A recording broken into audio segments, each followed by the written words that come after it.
Rahim. Assalamualaikum warahmatullahi wabarakatuh.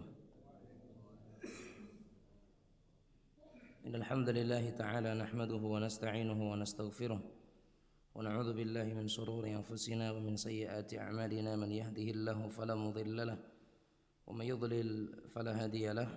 Asyhadu an la ilaha illallah wahdahu la syarika lahu wa asyhadu anna Muhammadan 'abdullahi wa rasuluh.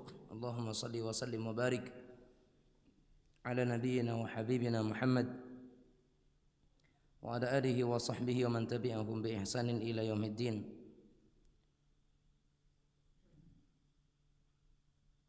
Qala Allah 'azza wa jalla, ya ayyuhalladzina amanu taqullaha haqqa tuqatih wa la tamutunna illa wa antum muslimun. Ya ayyuhan nasu taqu rabbakum alladzi khalaqakum min nafsin wahidah وخلق منها زوجها وبث منهما رجالا كثيرا ونساء واتقوا الله الذي تساءلون به والأرحام إن الله كان عليكم رقيبا. فإن أصدق الحديث كتاب الله وخير الهدي هدي محمد صلى الله عليه وعلى آله وصحبه وسلم. شر الأمور محدثاتها فكل محدثة بدعة وكل بدعة ضلالة وكل ضلالة في النار. Kaum muslimin, kaum muslimat, Bapak Ibu, saudara-saudari sekalian yang terrahmati oleh Allah Rabbuna tabaraka wa taala, kita kembali bersyukur kepada Allah Subhanahu wa taala yang alhamdulillah di kesempatan pagi yang mulia ini di awal bulan Safar 1447 Hijriah, Allah Azza wa Jalla mempertemukan kita di dalam majelis yang mulia ini. Tentunya apa yang kita harapkan dari majelis ini adalah keikhlasan, wajah dan ridha Allah, dan senantiasa kita berada di atas kebaikan dan ketaatan kepadanya, dan senantiasa dibimbing oleh Allah Azza wa Jalla untuk selalu bisa membawa diri kita berada di dalam nilai-nilai ketakwaan kepada Allah Tabaraka wa Ta'ala. Karena kasta di sisi Allah Azza wa Jalla hanyalah dengan takwa. Makanya Allah katakan, inna akramakum indallahi atqakum. Orang yang paling mulia di antara kalian di sisi Allah Tabaraka wa Ta'ala adalah yang paling bertakwa. Karenanya Nabi Muhammad sallallahu alaihi wasallam dan juga Allah Azza wa Jalla banyak sekali di dalam Al-Qur'an mewasiatkan kita untuk senantiasa bertakwa. Ya, memerintahkan kita untuk senantiasa bertakwa, dan banyak sekali ayat-ayat yang dengannya Allah Subhanahu wa taala menginginkan kita untuk selalu bertakwa. Dan panggilan-panggilan keimanan di dalam Al-Qur'an banyak yang disandingkan oleh Allah dengan ketakwaan. Ya ayyuhalladzina amanu taqullaha wal tanzur nafsum ma qaddamat lighad. Ya ayyuhalladzina amanu taqullaha haqqa tuqatih. Ya ayyuhan nasu taqu rabbakum. Dan banyak sekali ayat-ayat yang Allah Subhanahu wa taala sebutkan dengan panggilan-panggilan ketakwaan yang semoga Allah Azza wa Jalla senantiasa jadikan kita di antara mereka. Wa tazawwadu fa inna khairaz zadi taqwa. Dan berbekallah karena sebaik-baik bekal itu adalah ketakwaan. Kita bersalawat kepada Nabi yang kita cintai, Nabi kita yang mulia Muhammad sallallahu alaihi wasallam. Semoga salawat dan salam juga terlimpah tercurah kepada keluarga beliau, kepada seluruh sahabat dan sahabiat beliau, juga kepada setiap yang mereka istiqamah mengikuti syariat beliau sallallahu alaihi wasallam hingga hari kiamat kelak. Kaum muslimin, kaum muslimat yang dirahmati oleh Allah Tabaraka wa taala, kita masih dalam pembahasan awsani khalili. Ya, awsani khalili, yaitu wasiat-wasiatku atau wasiat-wasiat dari kekasihku, yaitu Rasulullah sallallahu alaihi wasallam.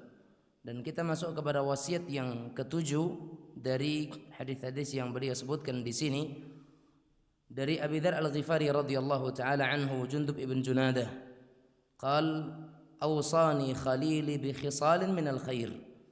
Bahwasanya kekasihku Muhammad sallallahu alaihi wasallam mewasiatkan kepadaku beberapa nilai-nilai kebaikan. Awsani bi an la anzura illa man huwa fawqi wa an anzura ila man huwa duni. Aku diwasiatkan oleh Nabi Muhammad SAW untuk agar aku supaya tidak melihat kepada orang-orang yang berada di atasku dari sisi dunia, dan hendaknya aku melihat kepada orang yang lebih rendah di bawahku. Ini kata Nabi.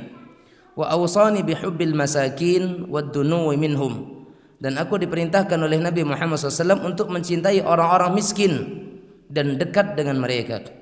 Wa awsani an asila rahimi, aku juga diperintahkan oleh Allah Azza wa Jal, atau aku diberikan wasiat oleh Nabi alaihi salatu wassalam agar aku menyambung rahimku atau silaturrahim, sekalipun mereka itu adbarat, berpaling, meninggalkan diriku.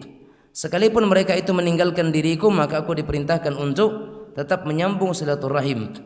Wa awsani alla akhafa fillahi laumata laim, dan aku diperintahkan atau diwasiatkan untuk tidak takut atas nama Allah dari celaan siapapun yang mencela. Wa awsani an aqula al-haqqa wa in kana murra, aku juga mendapatkan wasiat agar untuk senantiasa mengucapkan kebenaran sekalipun kebenaran itu pahit untuk disampaikan. Wa awsani an ukthira min qawli la hawla wala quwwata illa billah, dan aku diperintahkan, diwasiatkan untuk memperbanyak kalimat la hawla wala quwwata illa billah fa innaha kanzun min kunuzil jannah, karena sesungguhnya kalimat itu adalah salah satu perbendaharaan dari perbendaharaan surga Allah tabaraka wa taala. Kaum muslimin muslimat sekalian yang dirahmati oleh Allah tabaraka wa taala, Nabi kita Muhammad SAW dalam hadis ini memberikan wasiat kepada Abi Dzar, dan Abi Dzar juga memiliki keistimewaan di sisi Rasulullah sallallahu alaihi wasallam karena beberapa mandat yang beliau dapatkan dari Nabi. Dan mandat yang didapatkan oleh Abu Dzar semuanya adalah mandat-mandat kebaikan, mandat-mandat kemuliaan. Di antaranya Nabi Muhammad SAW ketika mengutusnya ke Yaman, sebagaimana Mu'ad juga, itu juga mandat dari Nabi Muhammad SAW. Begitu juga mandat yang beliau sallallahu alaihi wasallam berikan kepada Abu Dzar, agar kiranya Abu Dzar itu bertakwa kepada Allah dimanapun mereka berada, mengiringi keburukan dengan kebaikan, dan berakhlak dengan akhlak yang mulia. Dan banyak pesan-pesan dari Nabi Muhammad SAW yang didapatkan oleh Abi Dzar Al-Ghifari radhiyallahu taala anhu wa ardhah. Dan dalam hadis ini Nabi Muhammad sallallahu alaihi wasallam memberikan beberapa wasiat secara langsung kepada Abu Dzar radhiyallahu taala anhu wa ardhah. Dan di sini semuanya bagian daripada seseorang itu memperbaiki hubungannya dengan manusia, dan yang terakhir barulah kemudian hubungannya dengan Allah Azza wa Jalla. Menunjukkan bahwasanya Nabi Muhammad sallallahu alaihi wasallam itu juga senantiasa memperhatikan hubungan seseorang dengan seseorang. Tidak semuanya tentang ibadah saja, atau bukan tentang antara dirinya dengan Allah saja, enggak. Karena baiknya hubungan Allah Azza wa Jalla dengan seorang hamba itu juga ada ketergantungan dengan baiknya hubungan seorang hamba dengan hamba yang lain. Ya. Makanya kalau orang kita bahasakan adanya hablun minallah juga hablun minannas. Ada hubungan tali antara kita dengan Allah, dan adanya tali hubungan antara kita dengan sesama manusia. Maka itu perlu diperhatikan. Hubungan kita dengan sesama manusia itu diperhatikan, sebagaimana hubungan kita dengan Allah tabaraka wa taala. Bahkan dalam hadis disebutkan bahwa baiknya hubungan Allah subhanahu wa ta'ala dengan seorang hamba itu tergantung bagaimana hubungan kita dengan sesama manusia.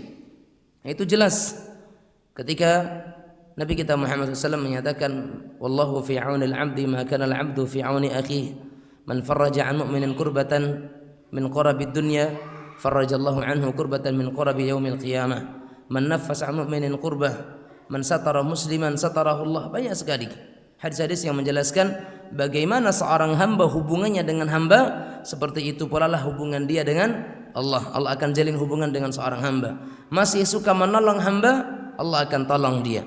Seorang hamba menutupi aib temannya, Allah akan tutupi aibnya. Allah ringankan beban saudaranya, Allah akan ringankan bebannya.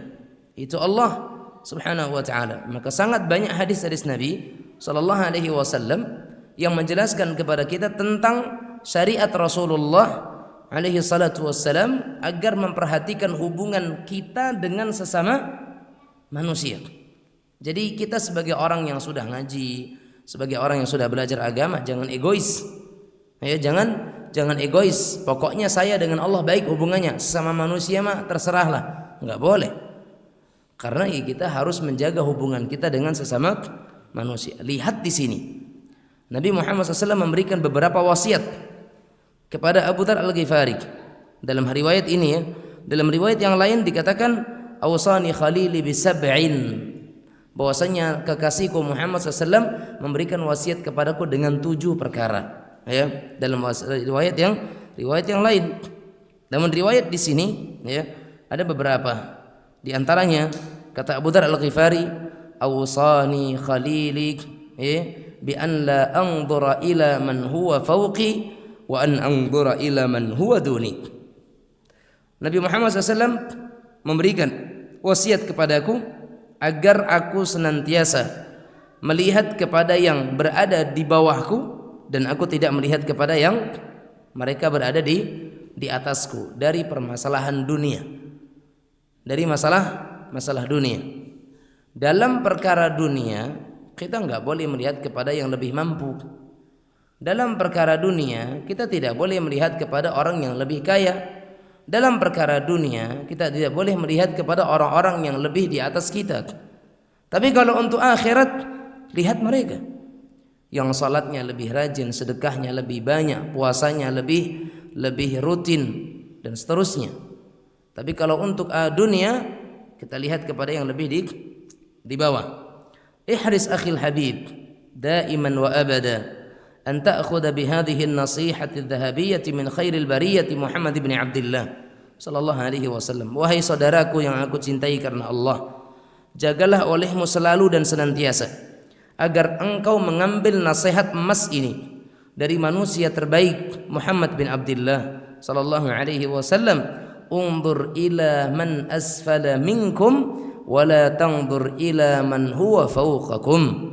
Kata Nabi Muhammad SAW, lihatlah oleh kalian siapa yang lebih bawah dari kalian dan jangan kalian lihat kepada siapa yang ada di atas kalian. Fahuwa ajdaru alla tazdaru ni'am Allah.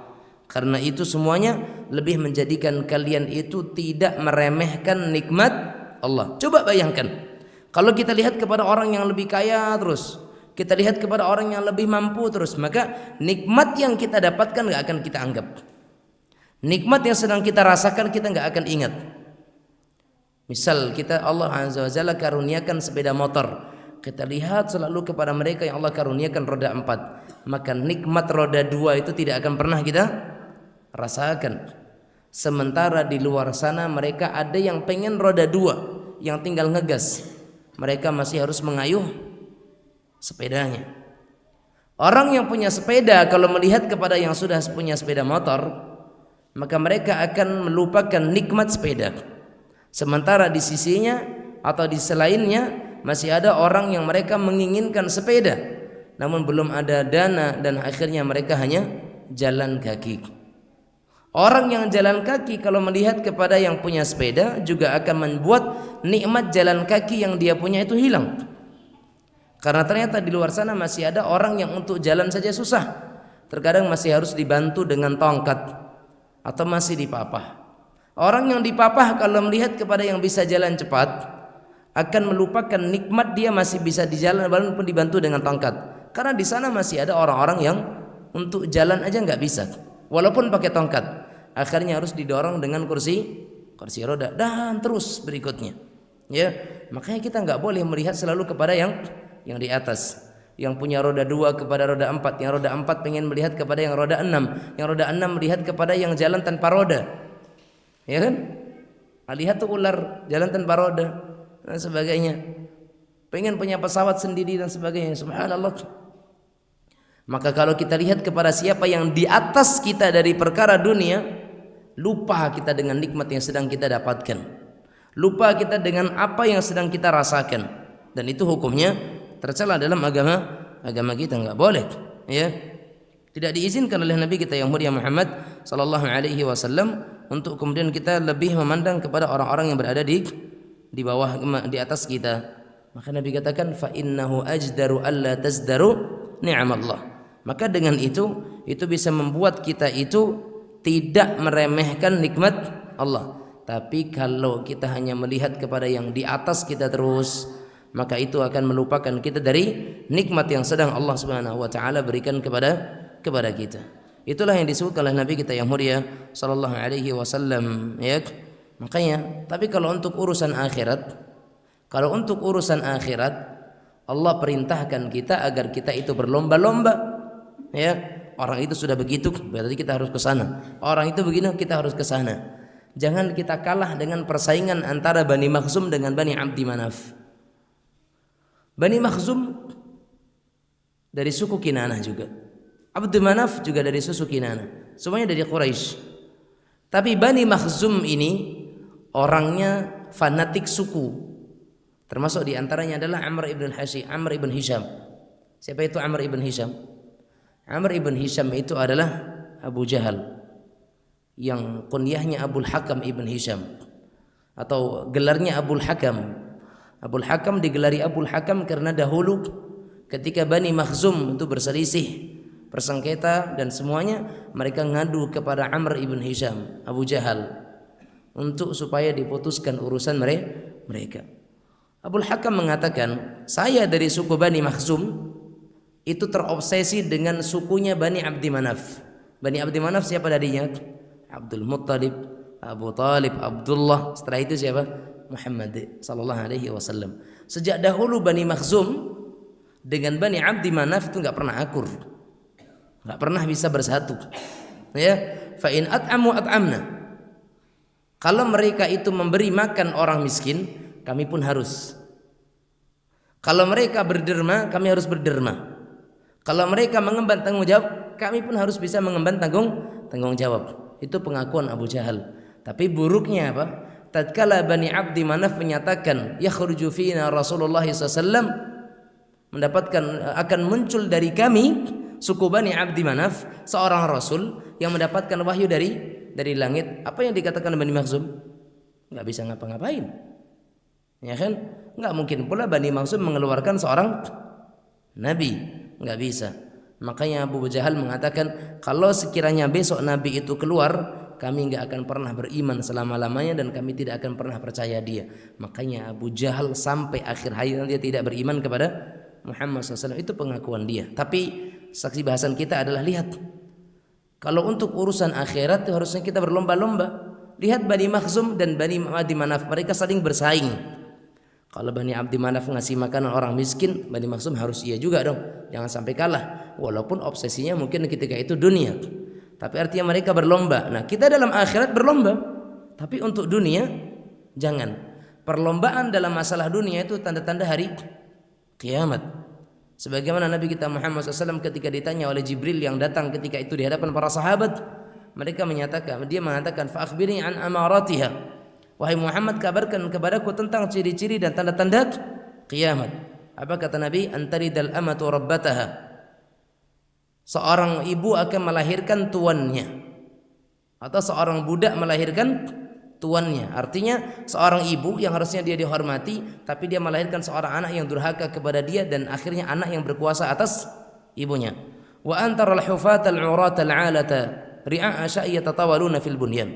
Engkau akan melihat orang-orang yang kusut masai, orangnya kemudian mereka itu tidak pantas untuk mereka berlomba-lomba dalam bangunan, tapi mereka saling berlomba untuk meninggikan bangunan, ya, karena obsesinya dunia. Itu ciri-ciri kiamat. Makanya untuk melihat dunia, lihat kepada yang mereka lebih di bawah. Makanya sebagian guru-guru kita itu menganjurkan untuk sesekali kita itu datang ke rumah sakit. Sesekali datang ke rumah sakit. Walaupun dalam rangka bukan untuk menjenguk seseorang, tapi untuk menjenguk pasien yang ada di rumah sakit. Semuanya dijenguk. Lihat pada keadaan mereka. Kita yang selalu mengeluh, kita yang sering mengeluhkan masalah beratnya cobaan hidup kita, lihat di rumah sakit. Ada orang yang kakinya puntung, ada orang yang luka bakar, Ada orang yang ternyata lubang di tenggorokannya, nggak bisa bernafas, bernafas harus dengan selang, keluarnya pun di sini. Terus lihat mereka. Dengan kita melihat kepada mereka yang jauh lebih di bawah kita, kita akan ingat, ya Allah, ternyata segitu besarnya nikmat yang kita dapatkan.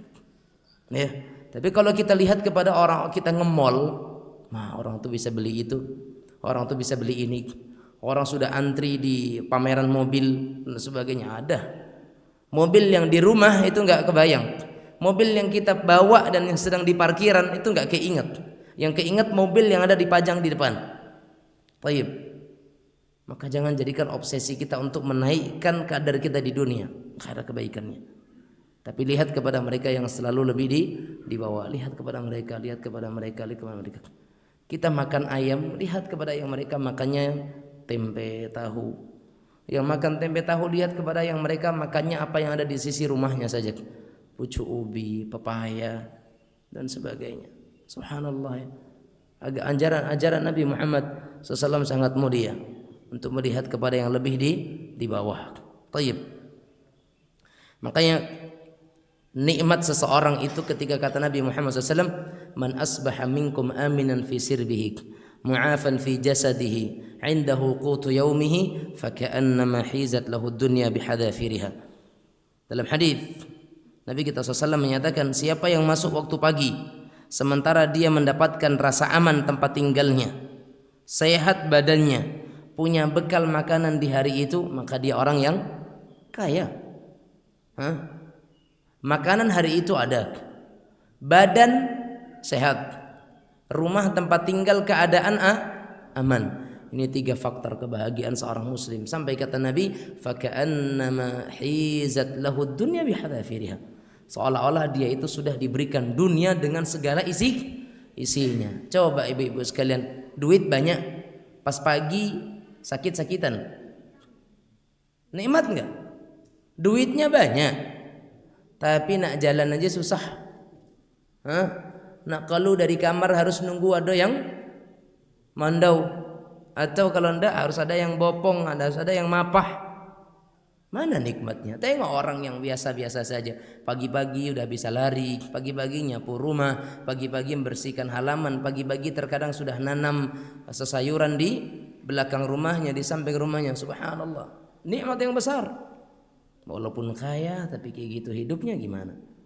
Atau kaya tapi nggak aman, ya, asal nak tidur kepikiran, ini nanti kalau masuk maling ke rumah gimana, uangnya mau taruh di mana? Coba. Jadi orang kaya itu terkadang nggak enak juga. Tapi kaya kalau bertakwa itu baik. Makanya kata Nabi, la ba'sa bil ghina liman ittaqa.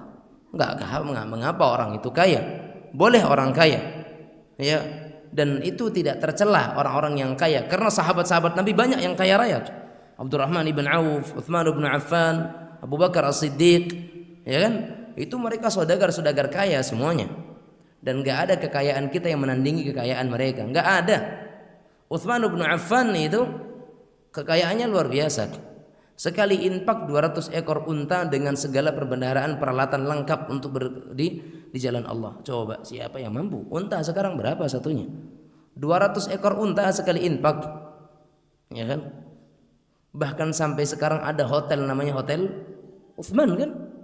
Dan itu hasil dari sumur yang dibeli oleh Uthman dari orang-orang Yahudi musyrikin, yang kemudian dikembangkan sejak zaman beliau sampai sekarang, dan hasilnya dibangunkan hotel, terus kembangkan, dan itu menjadi sebab aset untuk mengembangkan daerah Haramain, dan itu sampai sekarang mengalir untuk siapa? Uthman radhiyallahu taala anhu wa arda. Saudagar kaya, enggak apa-apa, kaya enggak tercela. Liman ittaqa, bagi siapa yang bertakwa, ya. Tetapi jamaah sekalian rahimanillah wa iyyakum, maksudnya adalah kalau orang hidupnya aman, kemudian badannya sehat, punya makanan di hari itu, udah, itu inti kita hidup, ya. Bisa makan, ada tempat tinggal, badan sehat, apalagi yang mau kita cari? Ada yang lain? Ada yang lain yang kita perlukan? Selagi badan sehat, hidup aman, rumah bisa tinggali, kan punya makanan, Udah, itu yang kita inginkan. Karena itu adalah kunci kita itu hidup di dunia. Ada yang kan dimakan, tempat tinggal nyaman, aman, badan sehat. Coba kalau duit banyak tapi sakit-sakitan, rumah sering ditinggalin, pikiran aman nggak? Nggak jadi enak kaya. Ya, makanya hidup yang terbaik kata Ustaz Zainal Abidin hafizahullah, hidup yang paling enak itu hidup pas-pasan. Itu kata beliau. Hidup yang paling enak itu pas-pasan. Ada orang jual rumah kita beli, duitnya pas.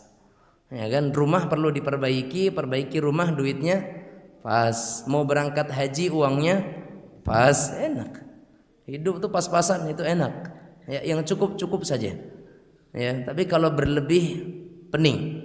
Kalau berlebih itu pening. Tayyib jemaah sekalian yang dirahmati oleh Allah tabaraka wa taala. Itu wasiat yang pertama dari hadis ini. Kemudian yang kedua kata Nabi kita yang mulia alaihi salatu wassalam, ya hubbul masakin wad-dunuwa minhum. Mencintai orang-orang miskin dan dekat dengan mereka, ya. Mencintai orang-orang miskin dan dekat dengan mereka.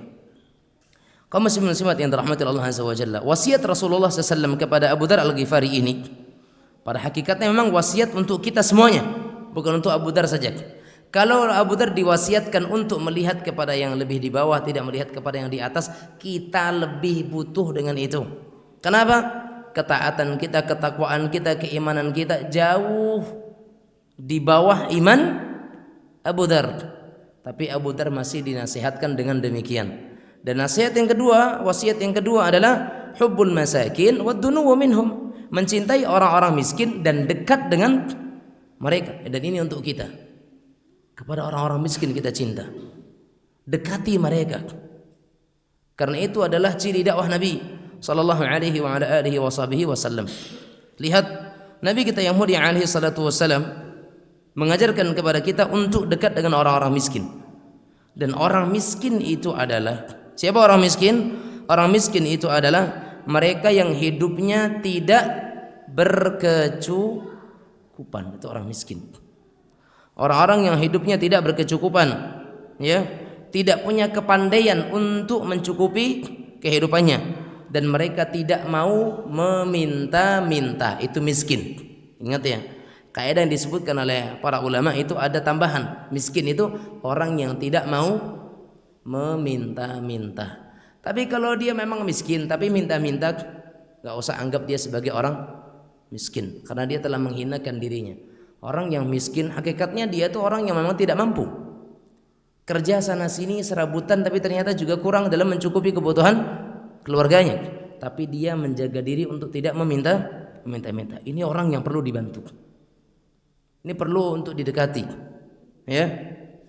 Terkadang kita lebih cenderung peduli kepada orang-orang yang mereka di tepi jalan dan sebagainya. Bagus sebenarnya apa yang sekarang dilakukan oleh Wali Kota Pekanbaru. Ketika dia mencoba mendatangi setiap orang-orang yang mereka berjajah-jajah, mereka yang mencoba untuk ngamen, mereka mencoba untuk di tepi-tepi jalan minta-minta dan sebagainya. Ditanya, antum dari mana? Kamu dari mana? Kamu dari mana? Ternyata kebanyakan bukan pribumi Pekanbaru, dari daerah-daerah luar. Ini dari daerah luar. Memang budaya minta-minta ini sudah merajalela di masyarakat kita. Ya. Terus ditanya, kenapa? Lebih enak nyari duit di sini. Di kampung kami susah. Akhirnya mereka hijrah. Ini hijrah untuk pindah tempat doang ke Pekanbaru, karena katanya lebih mudah nyari duit di Pekanbaru. Lebih mudah mereka meminta-minta, jadi pengamen, jadi ya berdiri di lampu merah dan sebagainya. Akhirnya disarankan pergi ke dinas sosial, pergi ke dinas ini, nanti cari pekerjaan di sana dan seterusnya. Itu kebaikan. Karena kita terkadang merasa risih.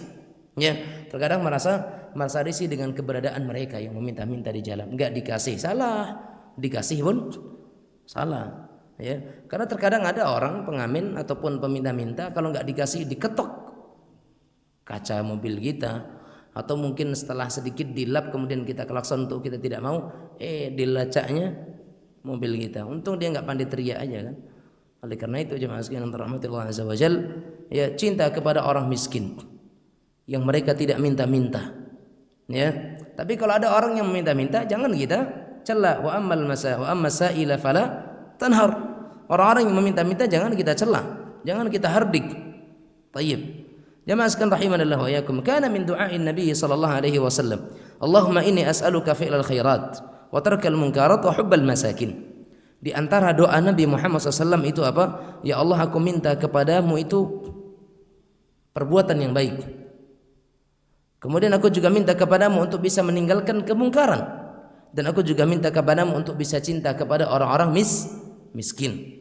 Itu doa Nabi Muhammad SAW. Meminta kepada Allah agar diberikan rasa cinta kepada orang miskin. Karena Bapak Ibu sekalian, kalau kita punya cinta kepada orang miskin, hati kita akan senantiasa lembut dan bersih. Makanya Nabi Muhammad SAW mengatakan, idza aradta an talina qalbuk fa'at'im miskinan.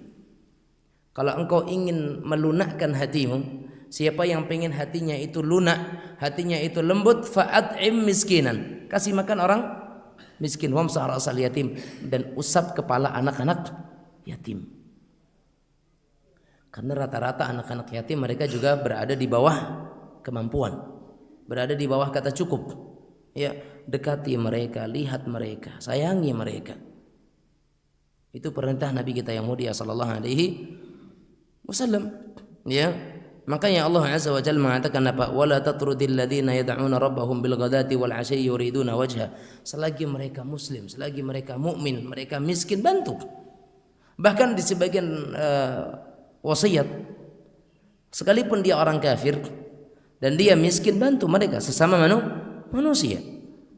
Terutama dalam rangka untuk mengambil hatinya agar mereka bersimpati kepada Islam dan mereka mau masuk ke dalam Islam, bantu mereka. Karena Nabi Muhammad SAW tidak melarang untuk berbuat baik kepada orang-orang kafir. La yanhaakumullahu 'anil ladzina lam yuqatilukum fid dini wa lam yukhrijukum min diyarikum an tabarruhum wa tuqsitu ilaihim. Allah tidak melarang kalian untuk berbuat baik kepada siapa?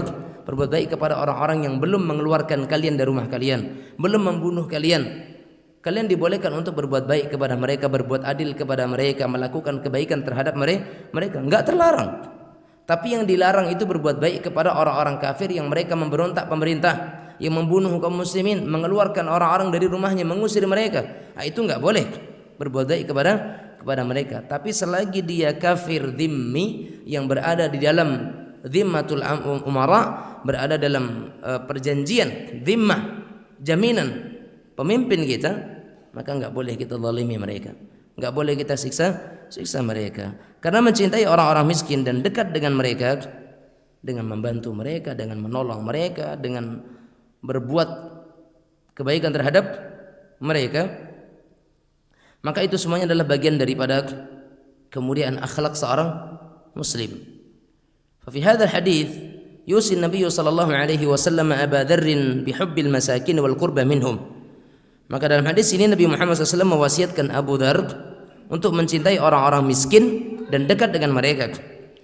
Li'anna fil julusi wal mujalasatil masakin ladzatun wa halawatun. Karena dengan kita duduk bersama dengan orang-orang miskin dan mencintai mereka, terdapat kelezatan dan manisnya hubungan la ya'lamuha illa man daqaha wa jarrabaha, yang tidak bisa dirasakan kecuali orang yang telah merasakannya dan mencobanya. Fahiyya min alamatil ikhlasi wasidqi fil hubbi wa fillah. Karena sayang kepada orang miskin, cinta kepada orang miskin, itu salah satu tanda seseorang itu mencintai karena Allah Azza wa Jalla. Kalau nolong orang miskin, apa yang diharapkan? Balasannya, awak lebih mampu. Tapi kalau berbuat baik kepada orang kaya, masih ada embel-embel kemungkinan untuk mendapatkan balasan yang lebih. Makanya di antara bentuk kenapa kita diperintahkan untuk menolong orang miskin supaya mendapatkan keikhlasan. Karena yang kita tolong orang miskin, mau bisa apa dia? Mau balas? Duit nggak ada, ya kan? Makanya tolong orang-orang miskin. Cari orang-orang yang betul-betul miskin, bantu mereka. Ya, bantu mereka. Tanyakan keperluan sekolah anaknya, apa yang perlu dibantu. Tanyakan ada nggak anak yatim di sekolah itu yang perlu dibiayai. Atau orang yang sangat-sangat miskin yang menunggak beberapa waktu, ditanya. Kemudian kita keluarkan mereka dari masalah mereka. Subhanallah, jangan sangka dengan 1 juta, dengan 500, dengan sekian ratus itu terkadang justru yang membuat kita itu akan ditarik oleh Allah untuk masuk ke dalam surga. Siapa tahu? Ya, wa inna rajula tahta dhilli sadaqatihi yaumal qiyamah. Karena seseorang itu berada di bawah naungan sedekahnya pada hari kiamat. Ya, makanya di antara hal yang harusnya menjadikan kita itu merasa iri dengan orang-orang yang dekat dengan orang-orang miskin, apa kata Allah? Wa yut'imuna at'ama 'ala hubbihi miskinan wa yatiman wa asira. Dan mereka memberi makan atas dasar cinta mereka kepada orang-orang miskin, anak-anak yatim, dan orang-orang yang berada dalam tawanan. Tayyib.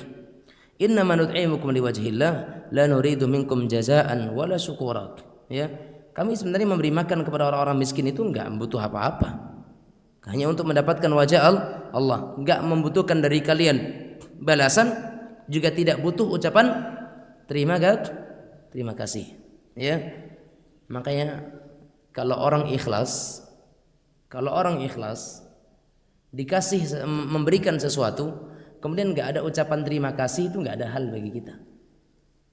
Ya, tapi kalau kita ngasih kemudian memang kita nggak ngarep balasan, cuman ketika orang nggak bilang terima kasih kemudian kita merasa nggak pandai bersyukur, dibayar nggak pandai terima kasih, ada nilai yang itu merusak keikhlasan. Mau orang bilang makasih nggak bilang makasih, pokoknya kita dah sampai. Ya, toh pahala kita nggak tergantung dengan terima kasihnya mereka. Paham ya? Pahala yang kita dapatkan dari apa yang kita berikan nggak ada ketergantung dengan terima kasih mereka. Tetapi kita sampaikan bahwa kalau kita yang dikasih, budayakan untuk mendoakan. Tapi kalau kita yang ngasih, jangan berharap untuk didoakan ataupun berharap untuk diucapkan terima kasih. Makanya kalau seseorang memberikan sesuatu kemudian orang itu diam saja, Anda jangan mengatakan enggak nak mendoakan kau. Doanlah dayan. Doakanlah saya, itu masih pamrih. Memberikan sesuatu untuk dibalas dengan doa, masih enggak ikhlas, masih tidak ikhlas, ya enggak boleh. Ya, tapi kalau kita yang dikasih, budayakan untuk mendoakan mereka, biasakan untuk kita berdoa kepada Allah Subhanahu wa taala. Oleh karena itu, kaum muslimin muslimat sekalian yang dirahmati oleh Allah tabaraka wa taala, mereka memberi makan kepada orang-orang miskin hanya karena dasar takut mereka kepada Allah.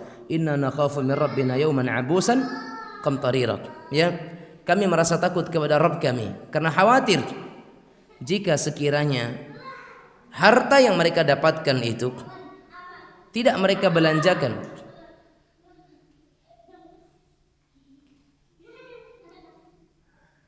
ketika harta yang mereka dapatkan tidak mereka belanjakan di jalan Allah Azza wa Jalla, maka yang ada pasti kita akan dimintai pertanggungjawaban oleh Allah Azza wa Jalla. Makanya kenapa orang-orang dahulu itu mereka gemar bersedekah? Karena rasa takut, khawatir harta yang banyak yang kita dapatkan kemana kita belanjakan. Mereka akan ditanya oleh Allah Azza wa Jalla. Maka mereka khawatir daripada nanti alhasil dan hasilnya itu malah menjadikan mereka itu akan mendapatkan hisab yang berat, maka lebih baik kemudian mereka itu menginfakkan harta mereka. Karena di antara doa Nabi, Allahumma hasibni hisaban yasira. Ya Allah, hitunglah diriku ini dengan perhitungan yang mudah. Ya Allah, hisab diriku dengan hisab yang ringan. Karena yang menjadikan berat hisab seseorang terutama apa? Masalah harta, pendapatan yang kita dapatkan. Tayyib. Makanya diperintahkan untuk kita itu cinta kepada orang-orang miskin. Contohnya lagi, Nabi katakan, as-sa'i 'alal armalati wal miskin kal mujahidi fi sabilillah wa ahsibuhu qal wa kal qa'im la yaftur wa kas sha'im la yuftir. Bahwa Nabi Muhammad SAW menyatakan, orang yang membiayai kehidupan para janda dan juga membiayai kehidupan orang-orang miskin, mereka itu seperti orang yang berjihad di jalan Allah Azza wa Jalla. Dan juga seperti orang yang salat tanpa merasa bosan, juga seperti orang yang berpuasa tanpa pernah berbuka. Makanya pernah saya sebutkan, saya pernah berusul kepada salah seorang pemimpin masyarakat ya. Ketika kita diundang untuk memberikan nasihat dalam acara santunan anak-anak yatim, saya katakan kurang sebenarnya. Yang harus disantuni di kampung kita bukan hanya sekedar anak yatim. Itu masih kurang. Sementara di kampung-kampung kita terkadang ada santunan harusnya untuk ada orang-orang miskin atau setidaknya untuk para janda-janda yang mereka mungkin sudah berumur, para janda yang mereka menanggung kehidupan beberapa orang anaknya, sementara mereka kerjaannya kita tahu. Orang-orang yang seperti ini perlu untuk diperhatikan, ya. Orang-orang yang seperti ini perlu untuk diperhatikan. Makanya di samping ada santunan anak yatim, maka juga bisa dibikin santunan miskin dan juga para janda. Tolong mereka, dan ini adalah syariat Nabi SAW. As-sa'i 'alal armalati wal miskin kal mujahid fi sabilillah wa kal qa'im la yaftur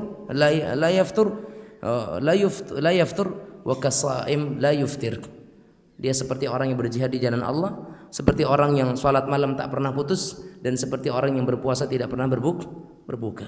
Ini kemuliaan yang besar dari Nabi kita yang mulia alaihi salatu wassalam.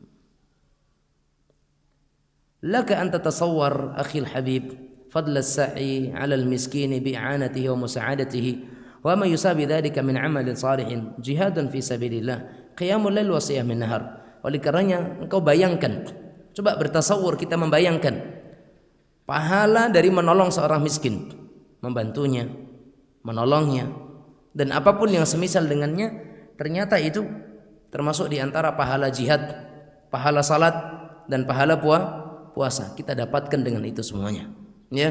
Kita dapatkan dengan itu semuanya, dan itu adalah kemuliaan dan fadilah yang besar, kemuliaan yang besar dari Nabi kita yang mulia alaihi salatu wasallam sebutkan, dan itu disediakan oleh Allah Subhanahu wa taala kepada orang-orang yang mereka itu mencintai orang-orang miskin.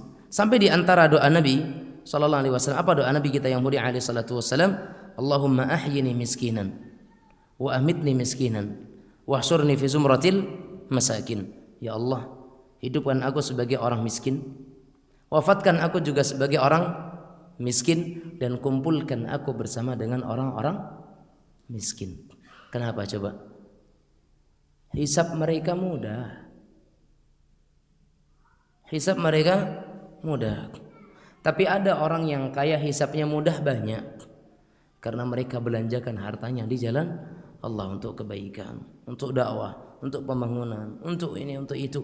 Semuanya berada di jalan Allah Azza wa Jalla. Tapi kalau orang kaya dimakan sendiri, berat ini. Ya, hisabnya asir, berat. Tapi kita ingin bagaimana Allah berikan kepada kita hisab yang yasir, hisab yang mudah.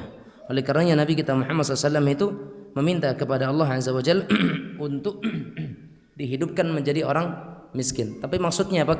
Bukan Nabi itu SAW bukan minta untuk jadi orang miskin.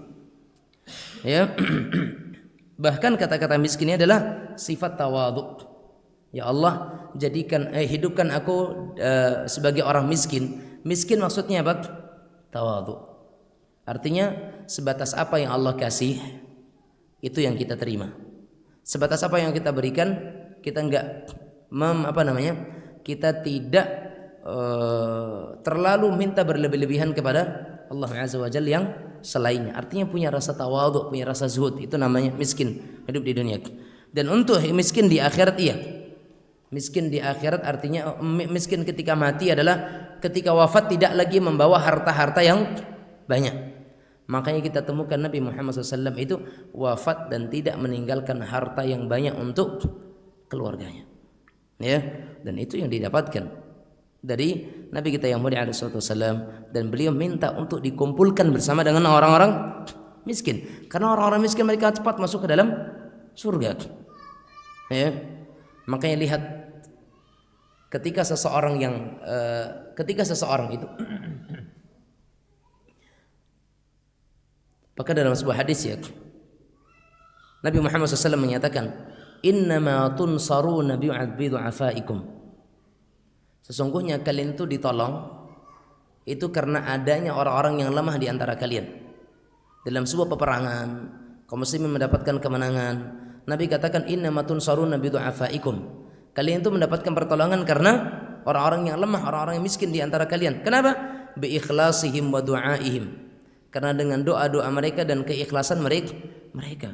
Orang miskin itu kalau sedekah biasanya lebih ikhlas.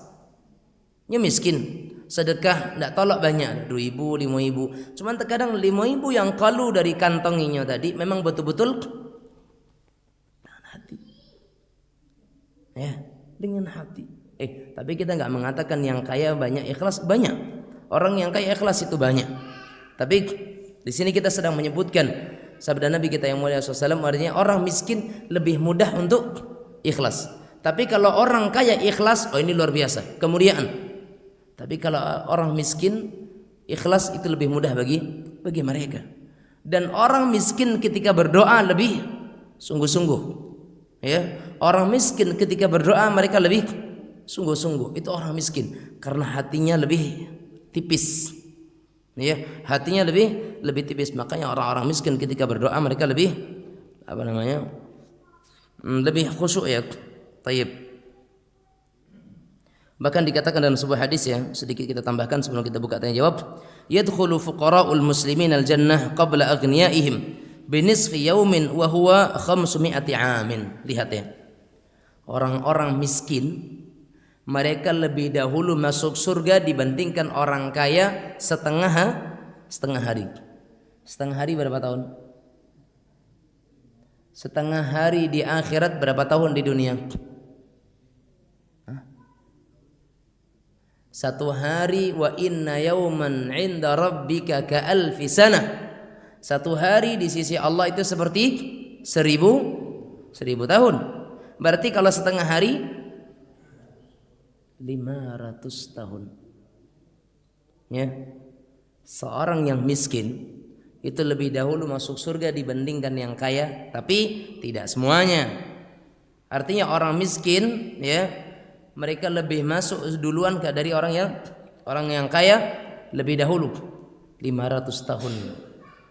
Ya, ini kemuliaan bagi orang-orang yang miskin yang mereka ridha kepada Allah. Tapi orang kaya mereka baik, mereka membantu orang yang miskin, membantu anak-anak yatim, membantu para janda, membantu orang-orang yang kebutuhan. Nah, ini juga luar biasa. Itu juga menjadi sebab dia masuk ke dalam surga. Tapi secara umum hadis ini membicarakan secara umum. Secara umum orang yang miskin dia lebih dulu masuk surga. Tapi ada juga orang yang kaya lebih dahulu masuk dibandingkan yang miskin karena kemuliaan yang Allah berikan kepada orang tersebut. Seperti Utsman, dia dahulu masuk surga. Tapi dia orang kaya. Tapi kan ada kekhususan.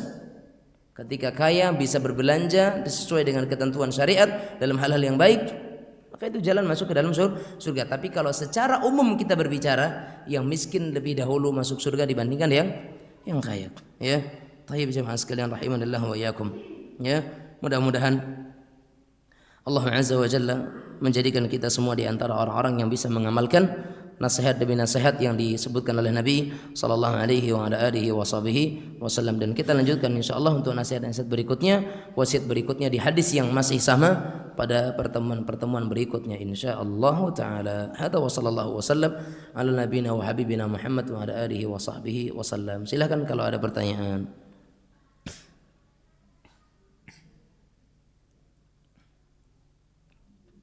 Nah, silakan Mama, nak bertanya.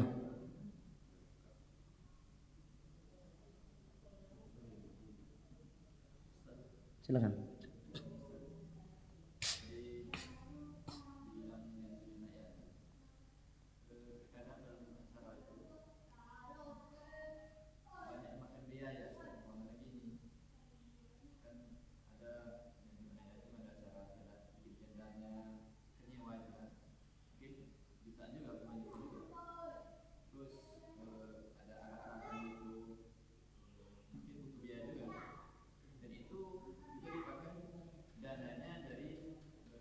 Tas. Pembiayaan, ya, fasilitas itu termasuk pengeluaran untuk anak yatim. Jadi apakah itu sudah termasuk menzolimi atau mengambil anak yatim yang seharusnya dia full terima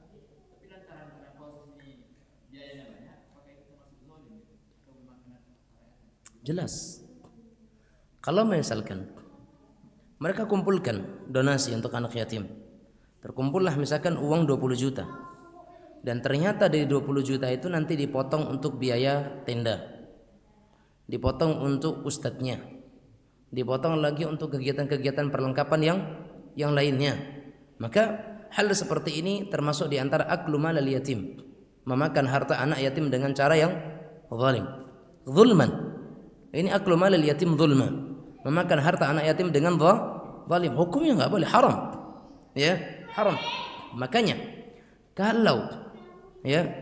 kalau ada acara anak yatim yang membutuhkan biaya tenda misalkan, ataupun kalau bukan tenda misalkan biaya operasional seperti kita ingin memberikan uang lelah untuk para atau ustadz yang diundang dan sebagainya, maka itu dikeluarkan bukan dari kas, itu harus ada dana sendiri. Seperti yang alhamdulillah di kampung kami, anak yatim sendiri pengurusnya, piatu sendiri pengurusnya. Kemudian untuk penyelenggaraan acara itu dicari oleh pemuda, ya, baik untuk honor ustadznya ataupun untuk pembiayaan tenda dan perlengkapan yang lainnya, sound systemnya misalkan yang lain, itu pemuda. Jadi pemuda nyari biaya untuk itu di luar, nyari donasi, yang pengurus yatim juga nyari donasi untuk yatimnya, yang piatu nyari untuk piatunya. Ya, jadi berbeda-beda, posnya sudah lain. Ya, jadi nanti ketika terjadi acara kemudian ada kemeriahan, itu tidak lagi mengganggu uang anak yatim. Kalau memang dalam kotak infak disebutkan donasi anak yatim, ya udah itu memang untuk diterima mereka. Ya, untuk diterima oleh mereka, jangan diambil dari situ. Ya, apalagi sekedar untuk tenda. Tenda sudah mahal. Kalau untuk tenda tadi dikeluarkan dan dibagi rata untuk anak yatim, mungkin sudah sekian lagi mereka bertambah, maka enggak boleh. Maka disarankan, diusulkan atau diarahkan agar itu tidak terjadi. Ya, itulah gunanya pemuda-pemuda kampung, ya kan? Itulah gunanya misalkan ada sebuah perkumpulan atau organisasi kepemudaan di suatu daerah, ya, untuk mereka mencari hal tersebut. Ya, kalaupun kemudian mereka nanti akan mencari upah dari apa yang mereka cari, itu hak mereka. Ya, itu hak mereka. Toh mereka tidak mengganggu kas anak yatim, enggak mengganggu kas piatu, kan seperti itu, ya. Ya, maka itu yang mungkin bisa kita sarankan. Kalau untuk diambil semuanya dari situ, itu enggak boleh, zalim. Karena harta anak yatim memang untuk mereka, ya, dan harusnya mereka terima secara full, ya. Kecuali Anda datangi masing-masing, terus terang kepada keluarganya anak-anak yatim itu, sampaikan kepada mereka uang yang terkumpul 20 juta, dan acara kalian kayaknya nggak mungkin di masjid, tapi kayaknya butuh tenda, maka kami minta izin kepada kalian, boleh nggak uang itu digunakan untuk tendanya? Hak mereka, karena itu sudah mereka masing-masing, ya kan gitu. Kemudian mereka terima, mereka mau, mereka rela, berarti itu lain hal. Tapi yang ada saya rasa selama ini tanpa ada konfirmasi, ya udah langsung aja berdiri tenda dengan uang kas yang ada mereka gunakan. Maka ini kesalahan, ya.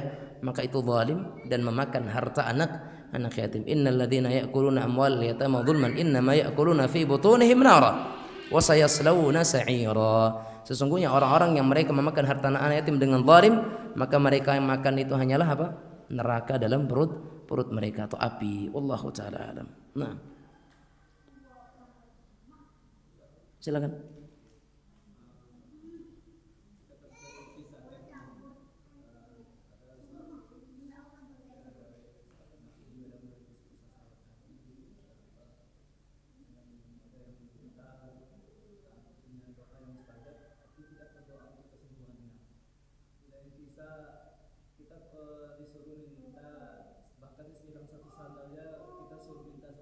Betul.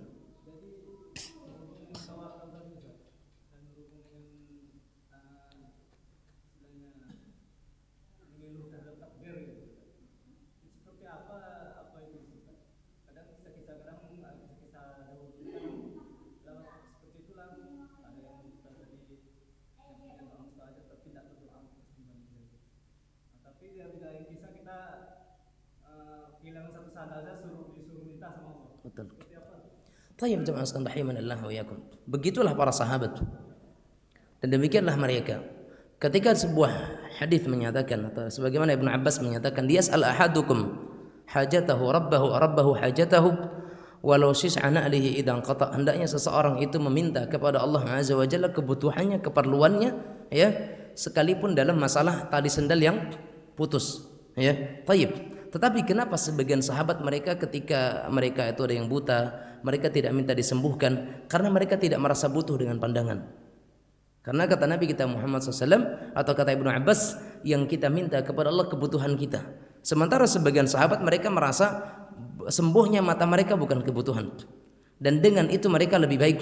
Dengan itu mereka merasa lebih nyaman. Dengan itu mereka lebih selamat dari fitnah. Sehingga mereka tahu dengan sembuh matanya akan terjadi fitnah yang lebih besar. Dengan dia seperti itu, dia tetap terjaga dari fitnah yang lebih besar. Makanya kata para ulama, yang kita minta kepada Allah sesuai dengan kebutuhan. Makanya tidak sedikit kita dapatkan para sahabat itu mereka tidak minta ini, tidak minta itu, karena mereka itu tidak butuh dengan itu. Dan mereka yakin bahwasanya dari itu semuanya ada kebaikan-kebaikan yang banyak. Dan doanya seseorang minta ini, minta itu kepada Allah tidak mengurangi tawakal. Karena tawakal itu tawakal itu akan salah jika kita minta ini dan itu kepada selain Allah Azza wa Jalla. Itu yang namanya merusak tawakal. Tapi kalau minta hal kecil kita minta sama Allah itu enggak merusak tawakal apapun itu. Ya, sama ketika orang sakit mata minta disembuhkan, enggak rusak tawakalnya. Seseorang kemudian dia sedang teruji, anaknya utangnya mungkin banyak, kemudian dia minta sama Allah agar dia itu diberikan rezeki, dia berkeluh kesah dengan Allah Azza wa Jalla, itu tidak membuang tawakal. Justru itulah tawakal. Seseorang terus berdoa kepada Allah, dia minta sama Allah, memelas dengan Allah, mengiba kepada Allah, itulah dia tawakal. Karena tawakal itu adalah kita bersandar kepada Allah. Yang namanya sandaran, ya, yang namanya bersandar, apapun masalahnya kita ke situ. Itu namanya sandaran. Makanya dikatakan suami itu sandaran hati bagi si istri. Kenapa? Apapun masalah istri ngadu kepada suami, makanya dikatakan sandaran hati. Nah, ketika Allah itu adalah mutawakkil dan kita itu adalah hamba yang bertawakal kepada Allah dan kita jadikan Allah sandaran kita, maka apapun masalah kita sandarkan kepada Allah. Kita ngadu sama Allah. Ngadunya kita kepada Allah itu tidak merusak tawakal. Tetapi ketika seorang hamba mereka tidak berdoa kepada Allah dalam hal yang dirasa kita itu harusnya dia butuh, tapi dia enggak minta karena dia menganggap di sisi situ ada kebaikan, di sisi situ ada kemuliaan bagi dia, dan dia tidak butuh dengan itu. Dia justru butuh dengan yang lainnya. Sebagaimana Abu Qilabah, badannya sakit-sakitan, tangannya buntung, kakinya rusak, ya kan? Semuanya enggak ada. Taib, keluarga enggak ada, tapi malah dia lebih suka untuk menyendiri, tinggal di padang pasir dengan tenda kain bersama dengan anaknya. Kenapa? Dia enggak butuh dengan orang-orang yang lain. Ya, dia tidak butuh dengan orang yang lain. Makanya dia tidak minta itu karena dia tidak butuh. Ya, makanya dalam perkataan Ibnu Abbas tadi apa? Mintalah kepada Allah hajatnya. Makanya kita temukan para sahabat mereka tidak minta ini, mereka tidak itu, sementara dalam pandangan kita mereka butuh. Tapi mereka tidak merasakan itu sebagai kebutuhan, makanya mereka enggak minta. Tapi kalau kita, karena kita merasa butuh, minta sama Allah, dan seringnya kita minta sama Allah, itu tidak merusak ketawakalan kita kepada Allah, karena itu hakikat tawakal.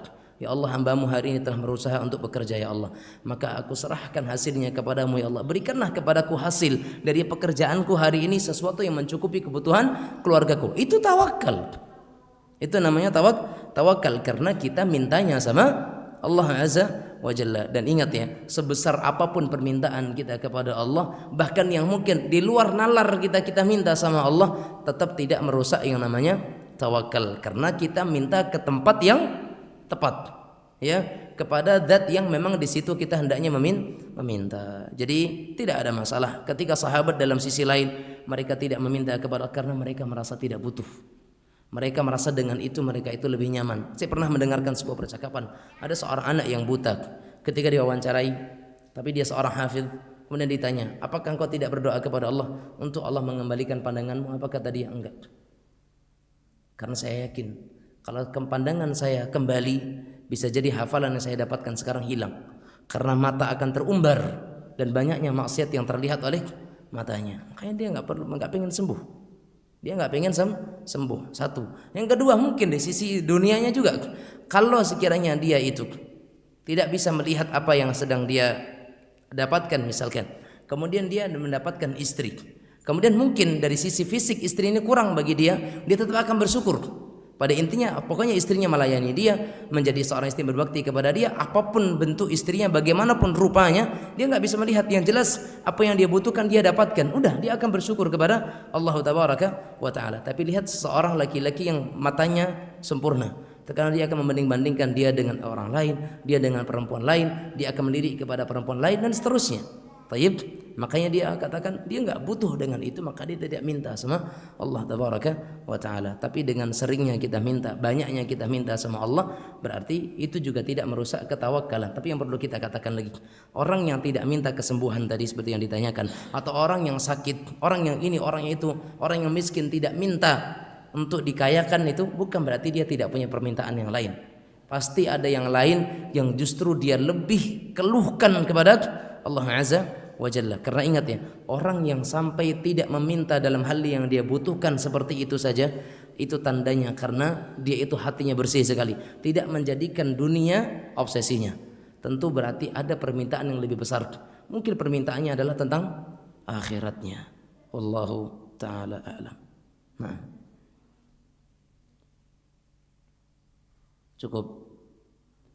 Tayyib. Bapak Ibu sekalian yang dirahmati Allah Azza wa Jalla, mudah-mudahan bermanfaat dan semoga Allah Azza wa Jalla pertemukan kita di lain kesempatan. Wassallallahu wasallam ala nabiyina Muhammad wa ala alihi wa sahbihi wasallam. Walhamdulillahirabbil alamin.